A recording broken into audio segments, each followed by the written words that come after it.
15 সালে। 15 সালে এইচএস, তারপর এতদিন কি হচ্ছিল? আমি এমনি কিছুই করি না এখন, বেকার, এমনি কম্পিটিটিভ এক্সামের জন্য। এমনি এমনি কিছুই করা হয় না? না, বাড়িতে এমনি ইয়ে তো কাজ করে। চাষের কাজ? চাষের কাজ করা হয়। কোথায় বাড়ি বললে? পার্বতী। পার্বতীপুরটা কোথায়? গোঘাট। আচ্ছা আচ্ছা। আচ্ছা, তাই তো?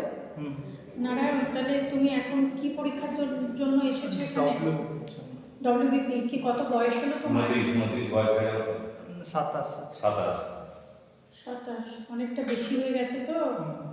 তাহলে তোমার স্কোপটা অনেক কমে গেছে বাবা।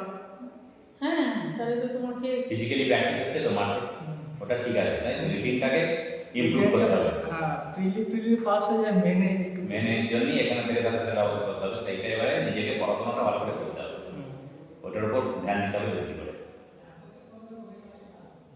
বয়স কত তোমার এখন? 27। ঠিক আছে, এসো।